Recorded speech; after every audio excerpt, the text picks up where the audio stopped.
aqui para mais um Ponto a Ponto nessa nossa tarde de domingo maravilhosa, com todos vocês aí da Rede Amigo Espírita e TV7 de Campina Grande que nos acompanham. Hoje recebendo a nossa amiga Vólia Loureiro, que vocês já conhecem, já esteve aqui conosco, escritora, né? Traz, além dos romances espíritas, poesias. E antes da gente começar aqui, queria que você falasse um pouquinho desse novo livro que você lançou esse mês, que é de poesias, não é isso? Boa tarde a todos.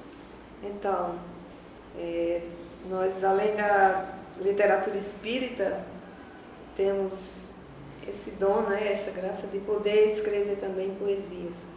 E esse é o meu segundo livro de poesias, de título As Rosas que Nascem no Asfalto.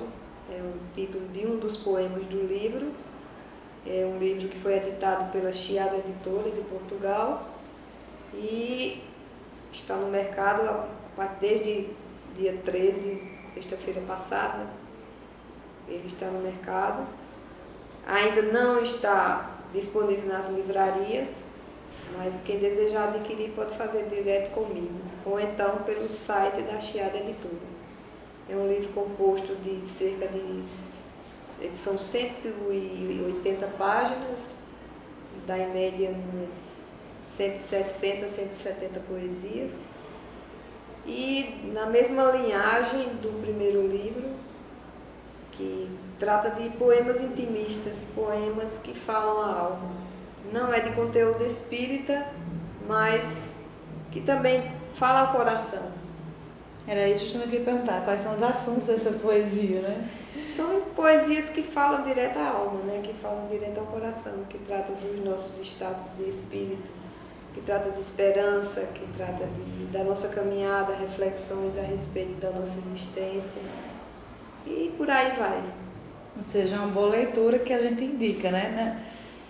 As pessoas dizem assim, também a gente só vai ler livro espírita, só vai ouvir música espírita, não, porque tem muito conteúdo que não é espírita, mas que é bom, e a Vólia está aqui para provar isso. Hoje a gente vai falar sobre a candeia e o alqueire, que é uma das parábolas de Jesus, né?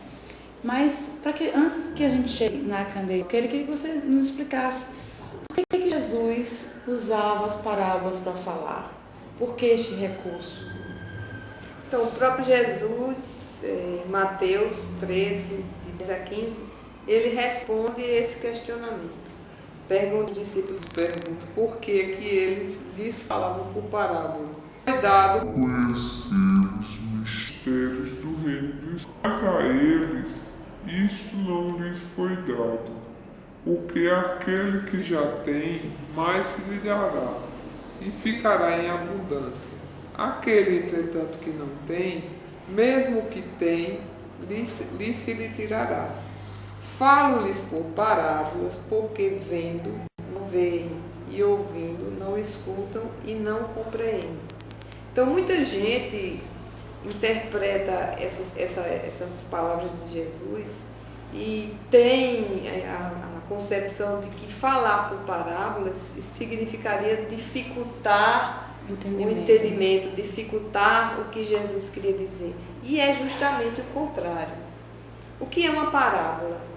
Uma parábola é um recurso pedagógico e andragógico em que se utilizam histórias para que quando se deseja explicar determinadas coisas que para o entendimento não é fácil.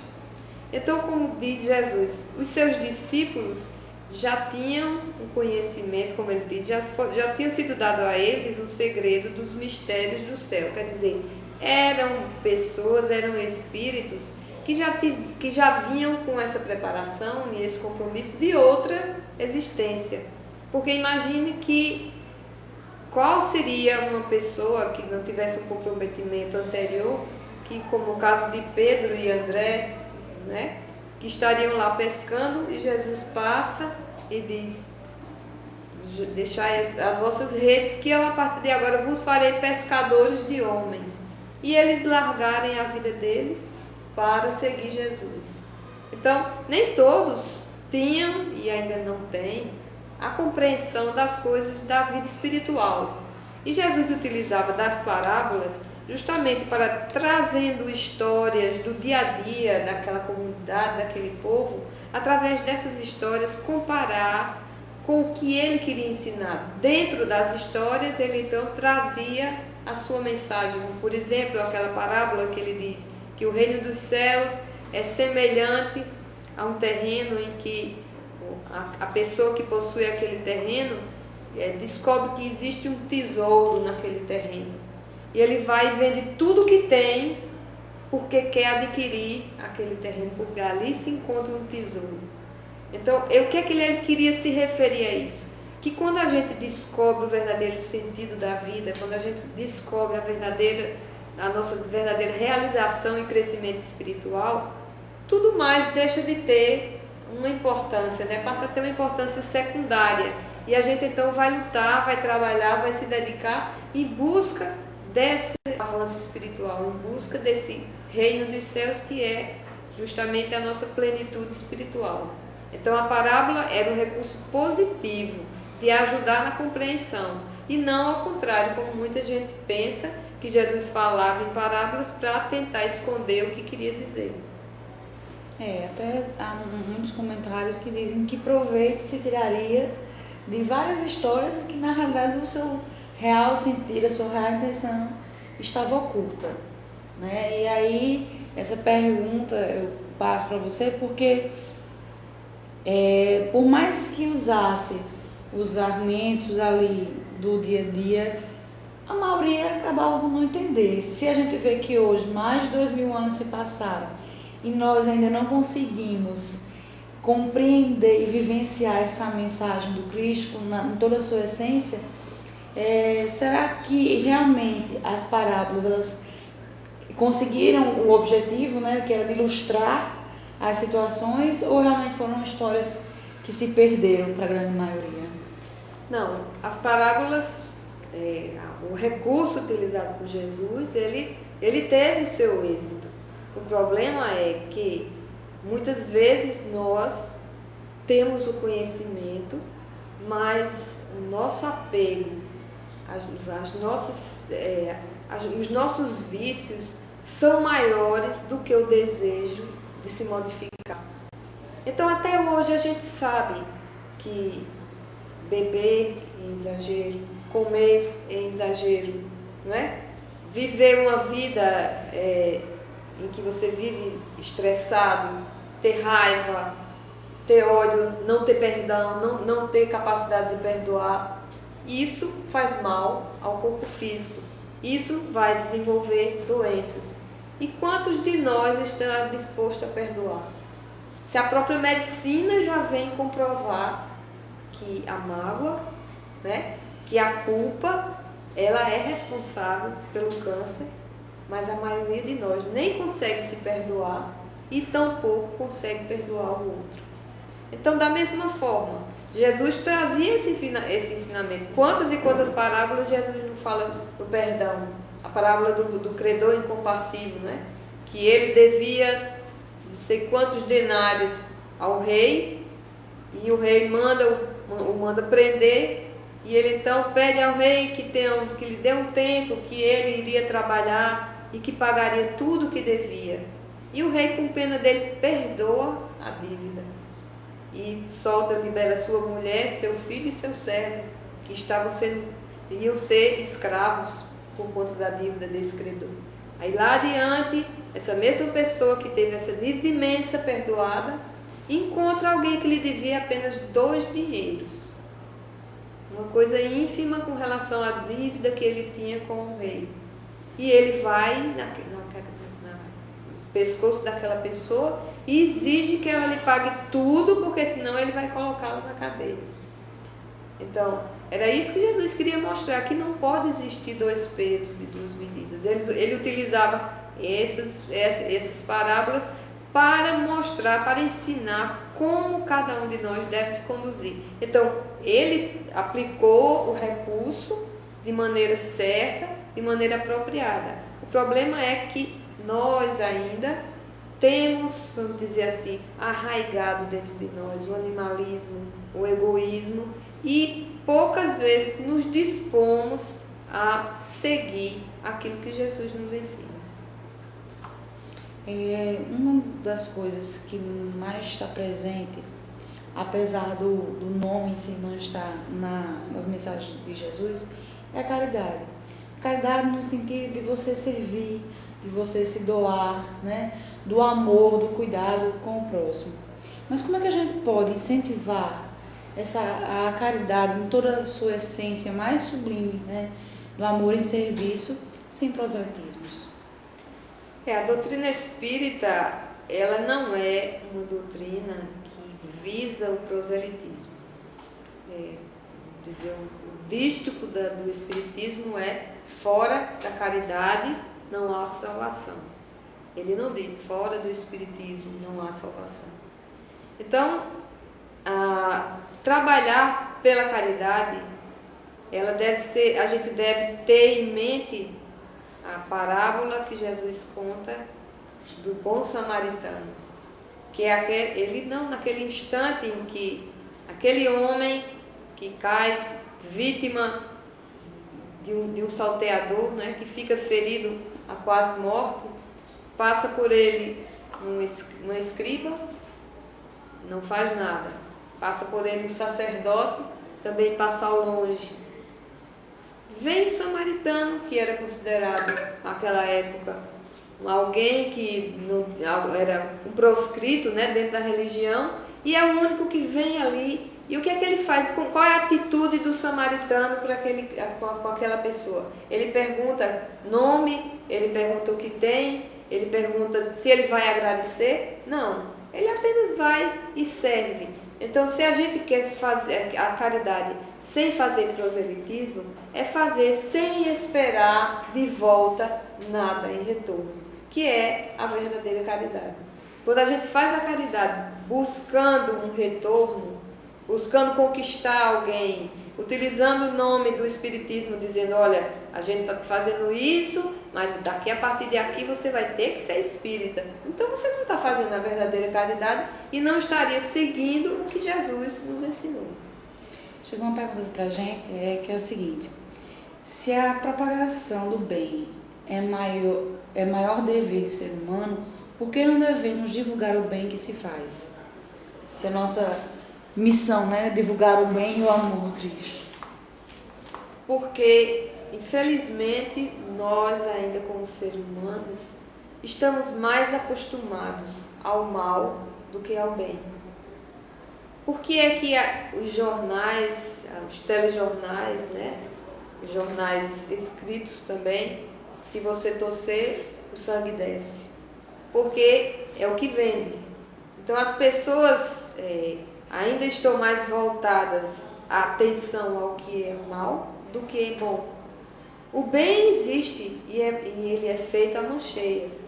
Porém, como o próprio Kardec diz, o bondoso é tímido. O bem é tímido. O mal, ele é, como é que se diz? Ele é atirado, destemido. Então, por isso que ele aparece mais do que o bem. Eu acho que devo ter respondido a questão. Com certeza. Se a gente, hoje os tempos são outros, né? As parábolas eu acredito que não se façam mais necessárias. Então, qual a melhor forma, né, da gente propagar o Evangelho de Jesus, de levar esta mensagem de amor infinito a todos os lugares? Eu acredito que, discordando um pouco de você, as parábolas ainda serão necessárias. Ainda? Assim, eu acho que Jesus era um grande contador de histórias. Então, sempre que a gente consegue contar uma história e que essa história ela traga algum exemplo, ela toque o coração.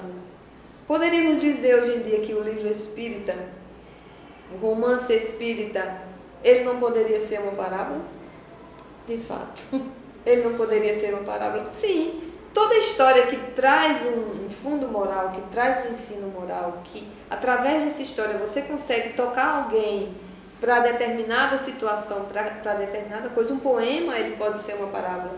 Tudo aquilo que traz, que vem ensinar, ele é uma parábola, ele é usado para ensinamento. Então, eu digo que a melhor forma de se divulgar, de se propagar o cristianismo, claro que a gente sabe que a palavra é importante, que a divulgação, que a propagação é importante, mas em primeiro lugar é o exemplo. Se você tem um discurso e a sua ação é outra, então você está desdizendo tudo aquilo que você quer mostrar, né? Então, o discurso é importante, a propagação é importante, mas a vivência do cristianismo, essa é que é a importância. Porque a gente deve lembrar que o que Jesus falou, que Ele é o caminho da verdade e da vida.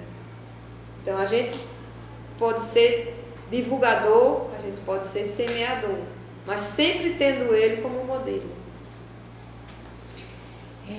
Temos interações? Deixa eu ver aqui. Não chegou para mim ainda não, a interação.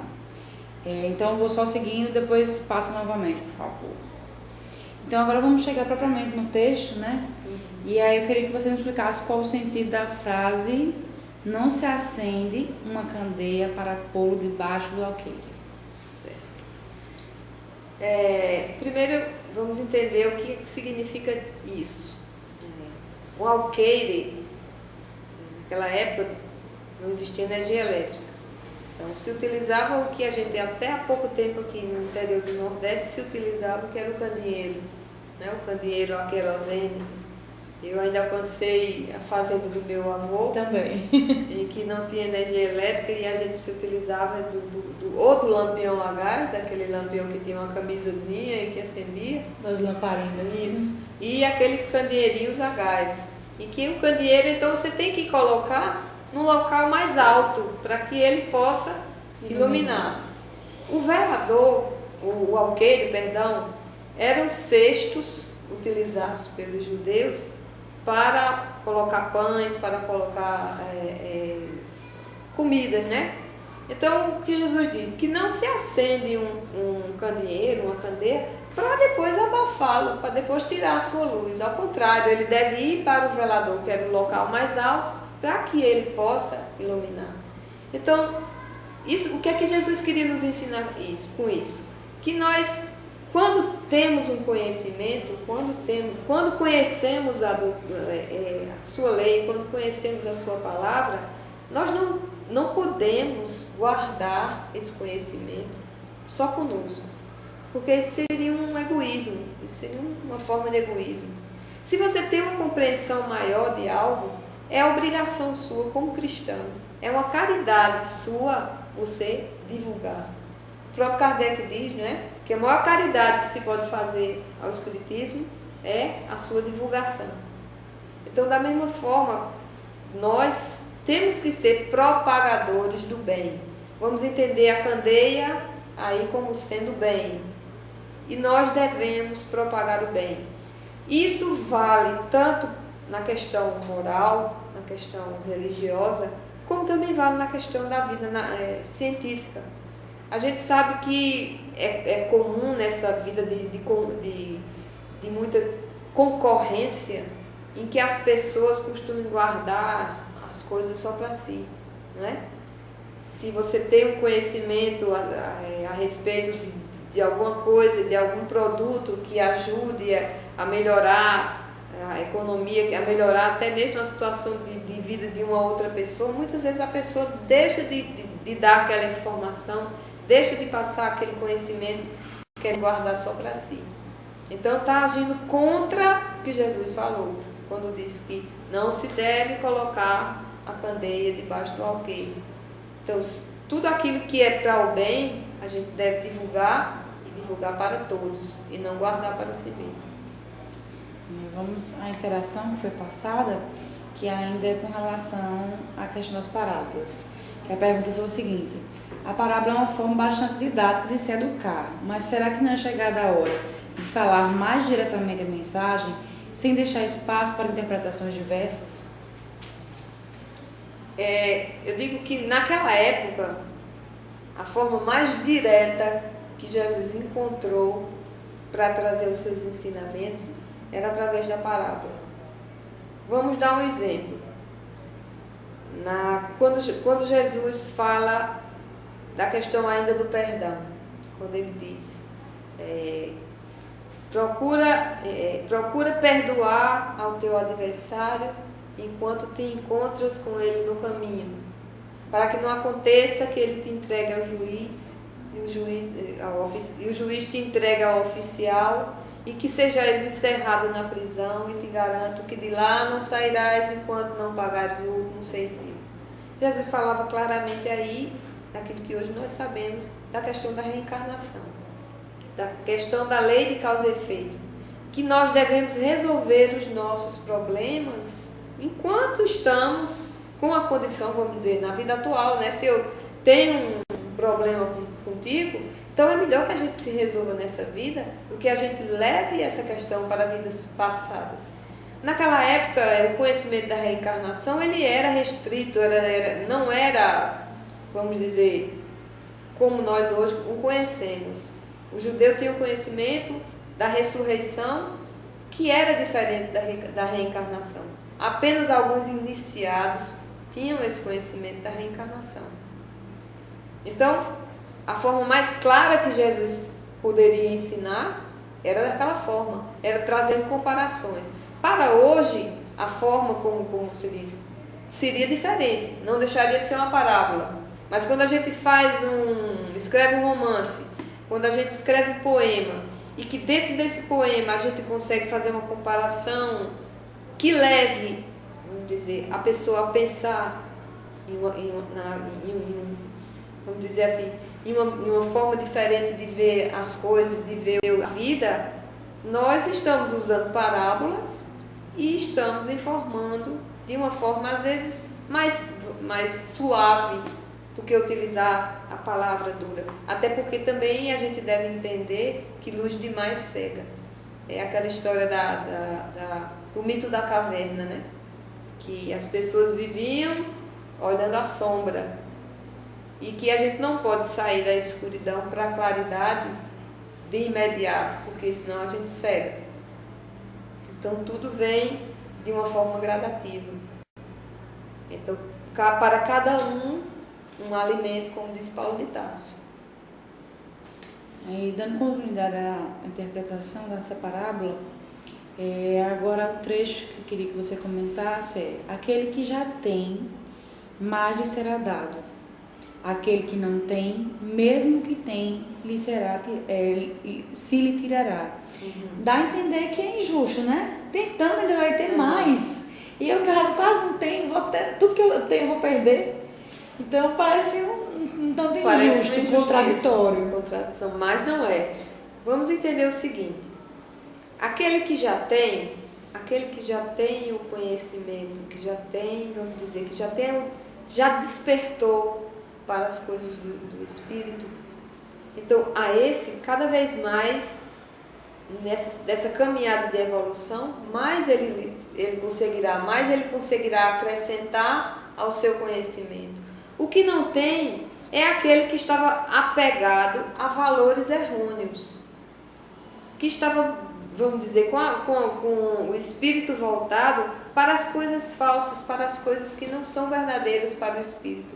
Então esses precisam que aquilo que ele achava que tinha e que ele na verdade não tinha, porque eram valores falsos, isso lhe será tirado. Para quê? Para que ele voltando, vamos dizer, à escala zero, ele possa então despertar e dizer: não, eu estava pelo caminho errado, eu preciso encontrar uma outra saída, eu preciso encontrar um outro paradigma. Não é isso que o sofrimento faz com a gente? Muitas vezes a gente se apega a valores de vida, a caminhos de vida em que a gente acha que está super correto viver daquela maneira. A gente se apega às coisas materiais, a gente se apega à fortuna, a poder, à beleza, né? A beleza do corpo físico. E isso a gente sabe que não são valores reais, não são conquistas espirituais. E vem a morte e retira tudo isso da gente. Então, aquilo que a gente achou que tinha, a gente não tinha nada. E a gente chega no mundo espiritual sem nada. Então é a partir daí que a gente, ou às vezes a gente nem precisa desencarnar, sofre o revés e então, quando você pensa bem que cai a ficha, você diz, ó, não é por aí, eu estou caminhando pela estrada errada. E então resolve mudar o paradigma de vida, resolve se modificar moralmente para encontrar o caminho correto.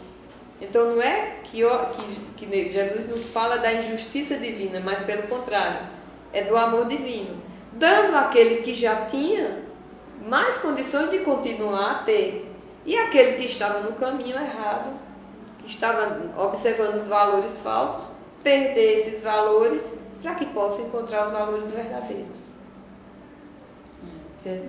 Nada no que Jesus falava, a gente tem que ir ao pé da letra, né? Que se for, a gente vai dizer, não, esse homem era um louco. Exatamente. Não tinha condições. É como ele diz, é preciso ter olhos para ver e ouvidos para ouvir. Exatamente. E às vezes é o que infelizmente acontece, né? As pessoas abrem a Bíblia aleatoriamente, né? Não procuram estudar o contexto, porque às vezes, se a gente for ver até as próprias palavras, com o passar do tempo, elas tomaram novos significados pelas traduções, pelos sentidos, né? Exatamente. Então, se a gente não tiver um cuidado, é um texto tão precioso, mas se não for bem analisado, se perde a essência. Eu sou facilitadora de EAD, também lá no Leopoldo Si. E a gente, estudando justamente os ensinos e parábolas de Jesus, então eu costumo muito com a turma, quando a gente está estudando aquelas parábolas, eu digo, vamos trazer esse ensinamento para agora. Não adianta a gente estudar aquilo sem entender que aquilo ali não é uma fonte histórica, é um ensinamento para hoje. Como é que a gente pode enxergar isso hoje, os ensinos de Jesus hoje? Porque tudo que Jesus falou do passado ainda é atual. E como é atual? Basta que a gente tenha a compreensão. E então a gente discute muito a respeito disso, da atualidade do ensino de Jesus. Chegou mais interessante para a gente foi o seguinte, o pouco com Deus é muito e o muito sem Deus é nada, com relação à nossa pergunta anterior, né? Uhum. E agora eu queria que você nos desse a visão espírita com relação àquele que pratica caridade, mas que a divulga aos quatro ventos, né?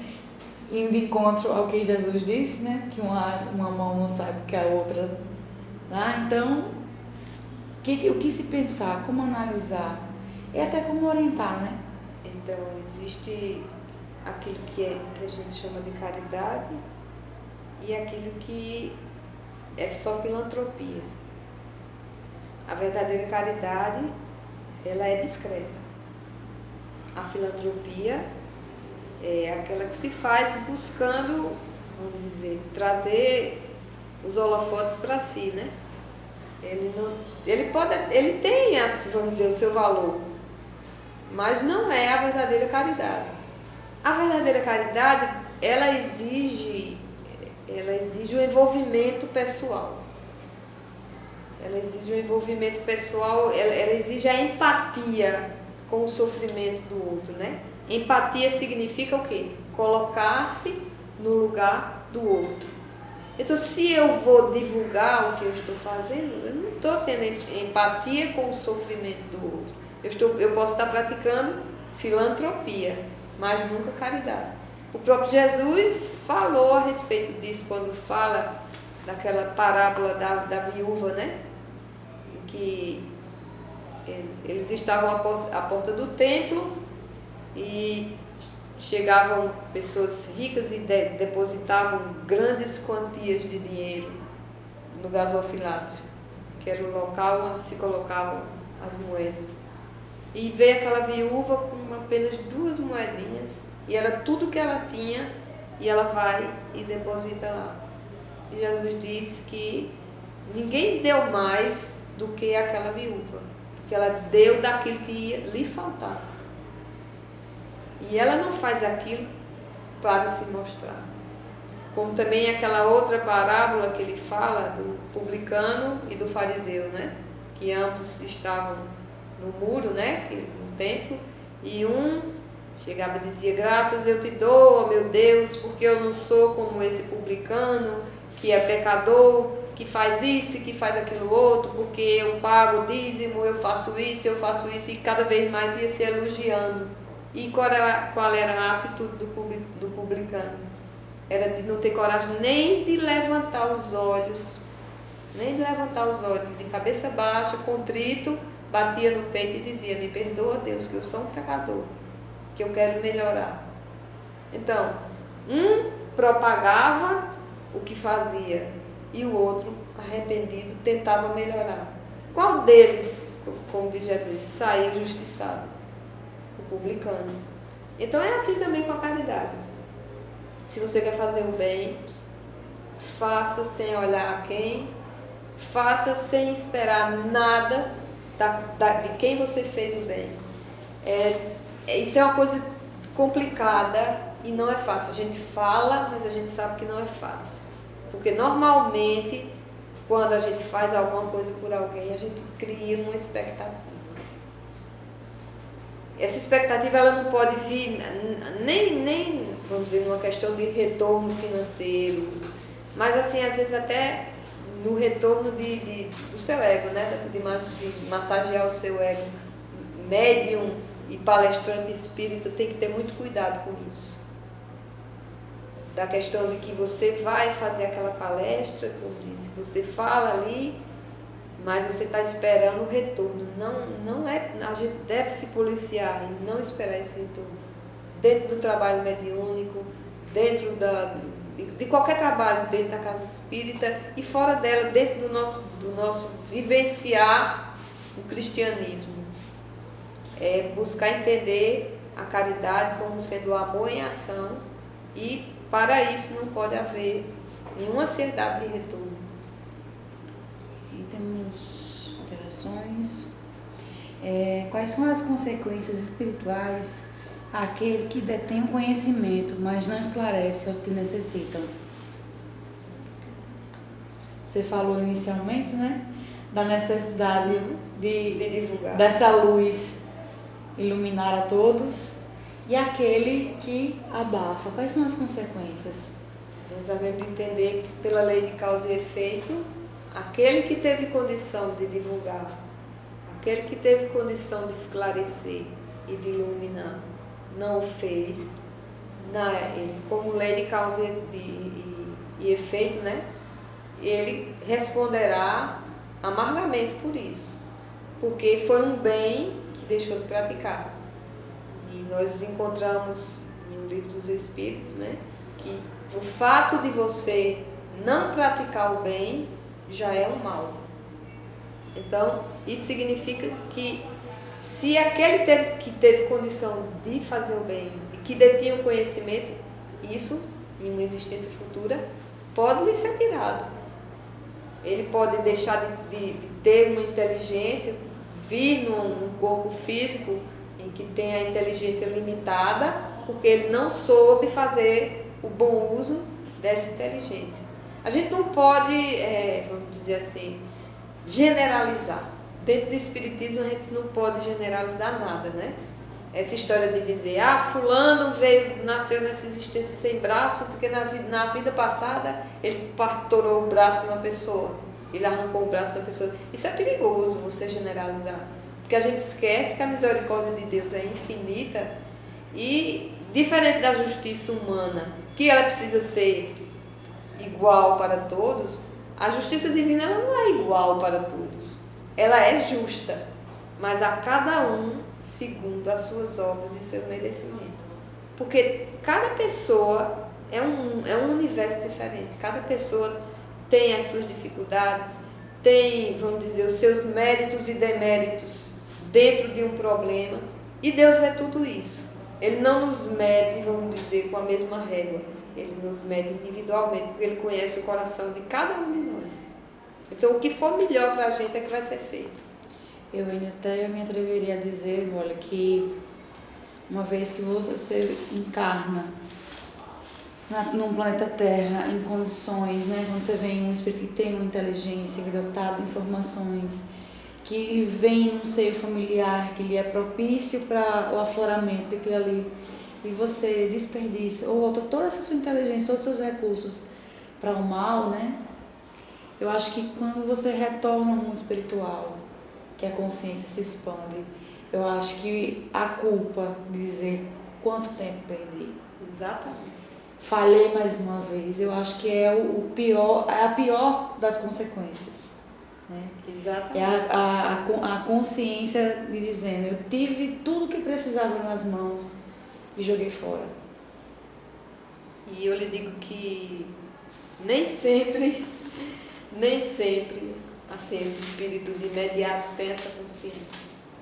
Porque a gente vê muito em reuniões mediúnicas espíritos chegarem revoltados e dizerem, não porque na Terra, não porque quando eu estava vivo eu fazia isso, eu fazia aquilo outro, mas não via que fazia só em benefício próprio, sem compreender ainda que tudo que ele fez só foi em benefício próprio, não fez em benefício do outro, e que então não teve grande valia.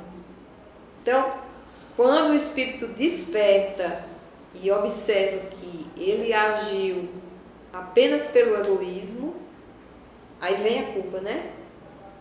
Arrependimento, expiação, reparação. Os três estágios, né, da culpa, do arrependimento, né? Para que a gente possa avançar adiante. Então, quando a gente acorda, vê que errou, vem o sofrimento, vem a expiação, vem a culpa, mas a gente não pode ficar paralisado nessa culpa. Então a gente tem que refazer o caminho, seguir adiante e procurar fazer o bem.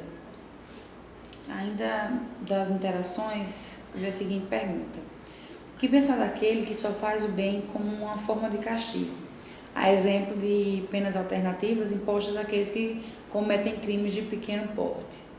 Ou seja, só vou ajudar alguém se for imposto, se for na marra, né? Porque fazer algo por alguém, o que pensar? E eu acho que, né, a pergunta certa não é nem o que pensar, eu acho que é como ajudar, né, a ter o entendimento. A gente tem que ver o seguinte, certas pessoas que cometem delitos não necessitam de ir para a cadeia, né? Que a gente sabe que isso é uma atitude correta, porque nem todo crime é passível de se isolar o indivíduo da sociedade e se coloca essa pessoa para fazer alguma coisa em benefício da sociedade. Então, o importante é que essa pessoa ela tenha a dimensão do ato que praticou e que dessa forma ela procure, vamos dizer, resgatar o erro. Então, é uma coisa assim, que a gente não pode julgar o que pensar dessa pessoa, porque depende do íntimo de cada um. Vai ter aqueles que vão se arrepender realmente, que vão cair em si e ver que erraram e que vão fazer aquele trabalho com boa vontade e ao final daquele período de pena, vamos dizer, vão se sentir resgatados diante do crime que cometeu. E vão haver aquelas outras pessoas que vão fazer por obrigação, infelizmente. E que logo que termine a situação, muitas vezes são capazes de novamente reincidir no crime. Porque infelizmente a nossa justiça, ela é uma justiça punitiva e não educativa. A começar de que as nossas crianças, elas não são bem cuidadas, né? Mesmo você observando a educação que nós, como pais, muitas vezes damos aos nossos filhos, quando dizemos, não leve desaforo para casa. Se você levou um tapa na escola, não vem apanhado, vai revido. O que é que você está ensinando a seu filho? Porque se não chegar em casa, apanha de novo. Apanha de novo. O que é que você está ensinando a seu filho? Quando você liga a TV, aqueles desenhos animados, é o que? Só guerra, crime, não é? Violência. Então isso vai sendo incutido na mente da criança que passa a vivenciar aquilo como fosse que a violência fosse uma coisa normal, quando não é. Então, deve haver e precisa haver, já que nós estamos nesse processo de transição, uma reforma educacional de mudança de paradigma, de mudança de se observar o mundo não pela face da violência, mas pela face do pacifismo. Você falando aí, eu me lembrei, me veio a seguinte questão. Porque conversando com os amigos nessa situação toda no nosso país, é uma coisa de, se a gente for para a origem de todos os problemas, eu acho que está na nossa educação, né? De todos. Eu acho que se a gente realmente nos esforçasse para ter uma reforma da nossa educação, de todos os parâmetros, né, de todos os conceitos que foram vistos e realmente educar o nosso povo para ser um povo diferente, eu acho que tudo melhoraria. E aí me veio a lembrança, né, de que Chico nos revelou que Emmanuel veio à Terra para trabalhar no Brasil na área da educação. Eu digo, então está tudo sob controle. Estamos a caminho. Agora é aquela coisa, falta a nossa parte, né? Só Emmanuel não resolve. Não vai resolver. Não resolve. Agora, a minha próxima pergunta tem muito a ver com a gente. Os espíritas, mais conhecidos como trabalhadores de última hora, da última hora. A gente tem acesso à doutrina, a gente conhece essa doutrina tão reveladora, tão esclarecedora, tão consoladora. E a gente tem por missão levá-la adiante, né? Fazer com que ela chegue a outros corações, que ela possa realmente expandir outras consciências. Mas aí a preocupação e a pergunta é: como a gente pode ter uma missão assim tão nobre se nós ainda estamos em evolução? Somos seres que ainda precisamos também corrigir os nossos vícios, as nossas imperfeições, as nossas maledicências. A gente está nesse trabalho. Então, como levar água à frente se nem nós ainda somos possuidores dessa essência? Quando Jesus veio à Terra, Jesus não veio buscar os sãos. Ele mesmo disse: eu não vim para os sãos, eu vim para os doentes. Então, Emmanuel nos diz, e André Luiz também nos diz, que aqui na Terra todos somos doentes. Ele não diz, fulano, cicrano, beltrano. Ele diz, todos somos doentes. E a primeira doença que nós temos se chama egoísmo.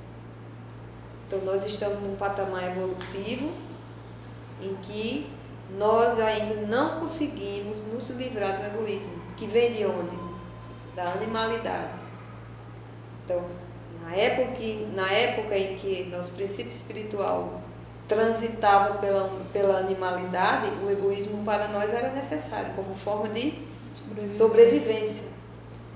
Então, isso a gente não se livra disso. Nada na natureza é feito aos saltos, né? Tudo na natureza é gradativo. Então, se nós formos esperar sermos espíritos puros para divulgar o bem, não vai haver progresso.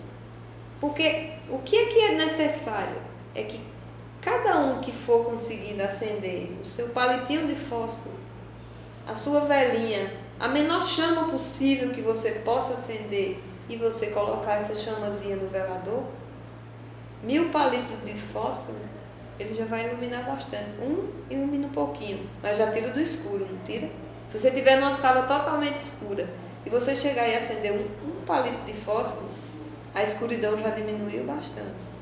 Eu não sei se vocês lembram das lâmpadas antigas, ela vinha assim, lâmpada de 50 velas, 30 velas, 100 velas no vidrinho da lâmpada. Então é a mesma coisa. A luz corresponde às velas. É a luz que correspondia, a iluminação que correspondia às velas. Então nós somos pequenas velas e nós não precisamos esperar para que a gente chegue a um grau de conhecimento e de elevação moral, para divulgar o bem. Se a gente já acordou para determinada coisa, seja no campo científico, seja no campo moral, é importante que a gente coloque à frente, que a gente divulgue, no sentido da gente pensar que vai melhorar, que a gente está trabalhando também para melhorar. Aqueles que estão mais evoluídos, mais avançados, vamos dizer, iluminam com a lanterna, com o farol, a gente vem com o palitinho atrás, mas vem também ajudando a iluminar. E com isso a gente vai fazendo o trabalho. Porque se todos cruzarmos os braços e disser, eu não posso fazer nada, é aquela história do colibri, né? A floresta estava em incêndio e os animais fugindo, e o colibri vinha lá na beira da água, pegava um pouquinho da água com o bico, ia lá e jogava. E então passa um gavião e diz a ele, mas que besteira você está fazendo? Você acha que você vai acabar com esse incêndio? Aí ele diz, eu estou fazendo a minha parte. Então, se cada um de nós fizer a nossa parte, da forma como podemos fazer e buscar cada vez mais melhorarmos, para cada vez mais podermos dar melhor, através do estudo, né, principalmente dentro de nós como espíritas, buscarmos cada dia mais estudar a doutrina, tentar praticar aquilo que a gente estuda e a gente divulgar, eu acho que a gente está fazendo bem. Mal seria a gente aprender e colocar a candeia debaixo do alqueire, porque a gente não se acha ainda na condição de poder de poder vivenciar, porque muitas vezes a gente fala de coisas que a gente não vivencia. Eu sou palestrante espírita e eu me pego muito nisso, que eu digo uma coisa na palestra e às vezes quando eu vejo eu estou fazendo totalmente diferente do que eu falei. Mas então eu tenho que pensar que eu ainda estou em caminho de evolução. Então, se eu estou falando, a primeira que escuta sou eu. Então eu estou falando primeiro para mim. E se o que eu estou falando, que eu ainda não usei para mim, mas que possa ter ajudado alguém, então eu estou fazendo alguma coisa, né? Tem aquela história de que o palestrante dava palestras belíssimas e tinha um velhinho que sempre assistia lá no cantinho, lá na casa espírita. Quando desencarna outro, chega no mundo espiritual, o velhinho está cercado de luz. E o palestrante só com aquela lâmpadazinha, de nada, pequeno de nada. Aí o palestrante disse, como é que pode? Eu fazia minhas palestras, falava maravilhosamente e estou dessa qualidade. E você que não fazia nada, só estava lá escutando, está nessa luminosidade. Ele disse, porque tudo que você falava eu fazia. Então, se viu? Se viu. Então é isso, a gente não pode... em nome da nossa imperfeição, cruzar os braços. Se cada um fizer um pouquinho e procurar melhorar, procurar evoluir, procurar praticar, a gente vai terminar trazendo realmente um mundo de regeneração para a nossa terra. Pior é cruzar os braços. Com certeza. Antes da gente finalizar, eu queria fazer mais uma pergunta, que na realidade eu queria que você comentasse uma frase que é a seguinte: o mundo cobra em seus valores perecíveis e transitórios que tenhamos sucesso, que sejamos arrogantes, que enfrentemos a batalha da vida como guerreiros vulgares, que se matam uns aos outros na busca de brilhos ilusórios. Esse é o retrato do nosso modelo de sociedade, né? Sociedade do ter e não do ser. Cada vez mais somos levados a buscar brilhos ilusórios, né? A competição, a luta do dia a dia, a candeia debaixo do alqueire, eu esconder os segredos profissionais, eu negar ao outro as coisas para que eu tenha mais, a lei do Gerson, né? A lei do mais esperto, e que não existe... vamos dizer, nenhum parâmetro moral em puxar o tapete do outro, desde que eu consiga subir. Mas até onde isso vai nos levar? Até onde isso é importante? Até onde a sociedade vai conseguir se sustentar com essa política? O que é que a gente vê hoje na sociedade? A violência cada dia aumenta, cada dia nós nos tornamos prisioneiros dentro das nossas casas, com muros mais altos, com cercas elétricas, com grades, e ainda assim não escapamos da violência urbana, né? Dos assaltos com mortes, a banalização da violência. Então tudo isso é resultado dessa forma de pensar, dessa sociedade construída em cima do barro. Aquilo que Jesus falou, que quando fores construir tua morada, né? Não faça onde exista, onde a enchente possa derrubar, onde tem vamos dizer, um solo em que possa ruir, mas constrói a tua morada no local onde nem a água, nem o solo, que nada possa, vamos dizer, derruir. Então, o que quer dizer isso? É que devemos construir a nossa personalidade em cima de valores morais sólidos. E esses valores morais sólidos, eles estão baseados na primeira coisa que Jesus nos ensina, no amor. Ninguém pode construir nada em cima de egoísmo. Ninguém pode construir nada no sentido de primeiro eu, segundo eu, terceiro os meus. Porque a gente deve imaginar que nós somos células de um organismo. Nós, como seres humanos, fazemos parte do organismo Terra. E que cada um de nós depende do outro. Então, o organismo Terra, ele só vai funcionar, ele só vai ser um organismo saudável quando a gente perceber que a dor do outro, ela dói em nós também. Ela nos incomoda, ela nos adoece também. A doença do outro, quando eu sou responsável por aquela doença, ela está me adoecendo também. Porque o organismo em si fica doente. Não existe no organismo nosso, no organismo físico, se o seu fígado ele começa a adoecer, a doença vai ficar restrita só a ele se você não tratar. Se o fígado adoecer, daqui a pouco vai comprometer todo o seu sistema digestório, vai comprometer o seu sistema cardiovascular e o organismo perece. Da mesma forma é o organismo Terra. Se nós temos guerras no Oriente, se nós vemos os nossos irmãos fugindo e não sendo aceitos nos outros países por egoísmo, né? Por não querer dividir o excesso que tem. Nos Estados Unidos a gente vê que a doença maior, que hoje em dia, é a obesidade.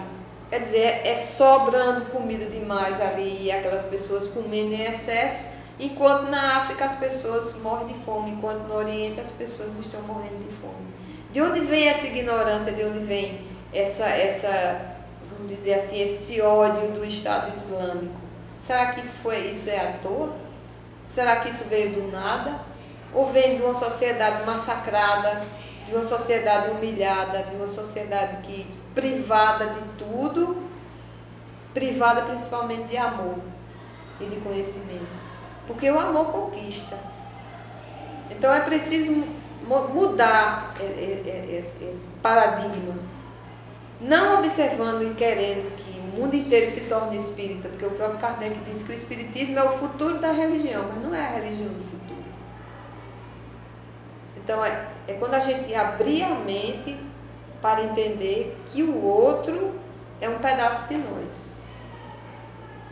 Então aí a gente vai conseguir caminhar e modificar a sociedade. Olha, muito obrigada por mais essa participação sua aqui. Obrigada a vocês todos da Rede Amigo Espírita, TV7 de Campina Grande. E eu encerro hoje, já que a gente falou nessa luz, né, que a gente tem que colocar no ponto mais alto, que a gente tem que deixar que ela se expanda, que ultimamente a gente vem vivendo momentos de muito conflito. As situações das mais terríveis estão acontecendo e nós estamos nos dividindo entre partidos, entre opiniões, entre homens e mulheres. Quando na realidade, eu acho que a gente tem que deixar de ser partido, deixar de ser homem, deixar de ser mulher e ser mais humanos. Ser mais a essência, porque na essência que está o mais precioso que Deus nos deixou. Então, que a gente possa refletir que todos nós, como o próprio Jesus disse, vós sois deuses. E ele quis dizer isso, que nós também temos o poder de fazer esse mundo diferente. Se Deus pôde criar um mundo inteiro com tantas belezas, a gente também, como Deus, a gente pode criar. Mas criar um mundo diferente do que a gente vê hoje.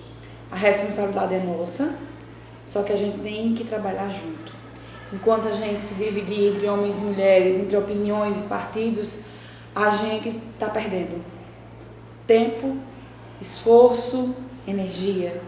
Então, que a gente possa levantar, sim, para a defesa de um mundo melhor, onde nós construímos juntos, não com a opinião de A ou com a opinião de B, mas com o ideal para todos, né? Que cada um possa realmente ser essa luz de mudança, de transformação, e que a gente possa colaborar no mínimo possível, nem que seja como o Vole falou, com o nosso fósforozinho aceso, com a espiritualidade, que com certeza está nos apoiando e conduzindo. Então a gente fica aí com essa reflexão para vocês, convidando a todos para no próximo Ponto a Ponto, domingo que vem, estarem conosco novamente. Excelente semana e até lá!